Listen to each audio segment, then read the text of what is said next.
Are you an artist who's feeling overwhelmed and directionless in the age of digital media? You're definitely not alone. With the rise of AI, art theft, and the pressure to become a full-time content creator on social media, it's easy to feel like everything is falling apart. I know I did. For almost 3 years, I created digital art on my iPad and shared it on Instagram, building up a small organic following with my cute character illustrations. But as time went on, I started to feel stuck and unsatisfied with my art style. Every time I tried to deviate from my typical style, it also felt like I was being punished by Instagram with low engagement that could last for months. It was frustrating and also financially draining, as my income sources relied heavily on my account being shown to new people. Eventually, I faced a question that many artists are now grappling with. Should I continue making art that appeals to a specific audience, even if it means putting my livelihood into the hands of algorithms that could work in my favor, but could just as easily fall apart at any time? Or should I make art that I truly want to make, even if it means potentially losing momentum and growth that I've worked so hard to achieve? In the end, it didn't really matter for me because my confusion about what to do next led to a huge creative block that snowballed so much that I was pretty much making no artwork at all. It was a pretty sticky situation that almost made me give up on art as a career altogether. But I'm not ready to give up just yet, and neither should you. I recently made a big change in my life and moved to the countryside with my boyfriend for a fresh start. Now I'm using this as an opportunity for a reset, to rediscover my passion for art and get my business up and running again, whichever direction this may be. Although I think it's worth mentioning that a reset doesn't require a physical relocation in order to take place. You can decide to clean slate it whenever you want to. So, in this video, I want to share with you my current journey and the steps I'm actively taking to get my art back on track, particularly on the business side of things, where it's clear I need to do some more work.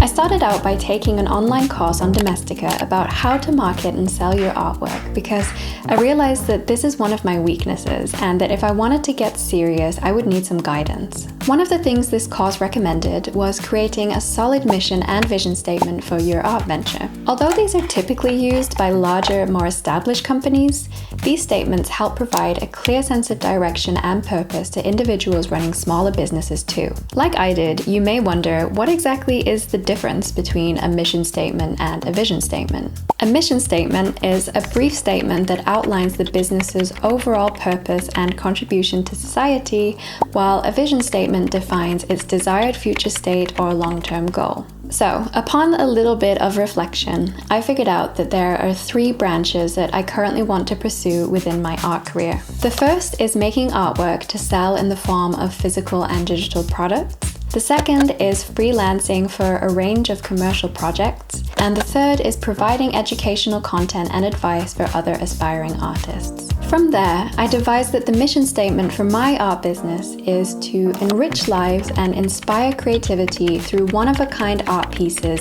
and sharing educational resources that help aspiring artists develop their skills and unlock their creative potential. And my vision statement is to bring more beauty to the world and foster the growth of other artists by nurturing their creative spirit. I acknowledge that both of these sound incredibly cringy, especially when I'm saying them out loud, but having everything I'm working towards formulated into 2 simple sentences will hopefully be an important step towards staying on track with my creative pursuits. I also thought a little more deeply about my target audience, the types of products and services I want to offer, and the style of communication I want my art business to have with its customers.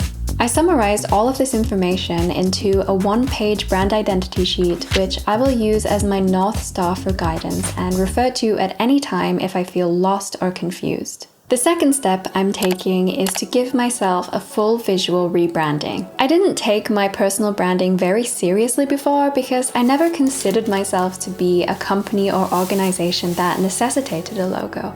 I always felt like just a person who made drawings. Although I had selected a few favorite fonts that I always used in my graphics, my branding was pretty inconsistent across all of my channels, lacked a clear visual direction, and probably caused some confusion for anybody who came across my accounts. In some ways, I suppose, it reflected how I was feeling on the inside because I did feel uncertain and confused about what I was doing. Of course, this doesn't leave a very great first impression, so I figured it was time to fix that. especially since I want to continue to share my artwork online and potentially sell both physical and digital products. I used to dabble in a little graphic design before I started with digital illustration, so I made the decision to take on the project of rebranding by myself because I knew I wanted it to be simple and easily applied to all branches of my business. I began the process by making a visual mood board. Then I settled on a color scheme, selected a few fonts that I felt accurately reflected my brand, came up with a few different logo iterations, and finally created a few interesting shapes and icons that I could use on my social media accounts. To have a summary of my brand new visual identity, I combined all of these branding components into a brand guideline sheet.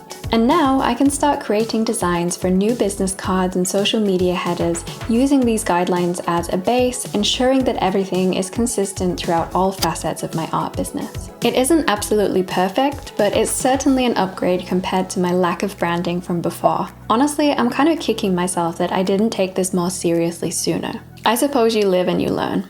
The final step I'm working on is to build a more professional and diverse portfolio that will showcase my artistic skills for a range of different purposes, whether that's for physical products and prints, potential clients for freelance work, or preparing me for a possible future in art school. While I've enjoyed creating digital character portraits and fan art for nearly 3 years, I've come to realize that this particular art style only represents a small fraction of me as an artist. I'm really eager to explore a broader range of subject matters and styles, and I'm determined not to limit myself to creating only cartoon-style designs for Instagram. At first, I was a little unsure about where to start with constructing my portfolio. So, I began researching the portfolio websites of other artists whose styles aligned with my interests and were currently working with big clients. By examining their client work and the subject matters that they covered, I was able to put together a list of different drawing series that I could potentially include in my own portfolio. I narrowed it down to an architecture series, a flower and plant series, a food series, a character series, and a landscape series to display the full range of my skills. Of course, they do say that you should only put work in your portfolio that you wish to be hired for, so I probably wouldn't include absolutely every piece from this list in my final collection, but I want to use this as a guide over the next few months to create more intentional artwork that could potentially set me up for future success. At least a little bit more than my current library of work does. I'm hoping that compiling a detailed list of every drawing I wish to include in my portfolio will also help to alleviate some of the creative overwhelm I've been experiencing lately and provide me with a clear direction to get started on immediately. I'm definitely the type of person who frequently checks out Instagram and Pinterest for inspiration, and while these platforms can be incredibly helpful for getting new ideas, they can also be a bit of a hindrance as they present limitless possibilities that can often make you feel paralyzed or completely uncertain about what to create next. By sticking to my list and trying to limit my consumption just a little bit, I hope to achieve a more productive and less overwhelming path forward. So, in addition, one of my aims for the next few months is also to spend more time actually creating artwork than consuming it. In all honesty, I think it's pretty normal to feel lost or confused on your artistic journey. Navigating the world of art can be challenging, particularly when it comes to making money and creating work that is authentic and meaningful to you.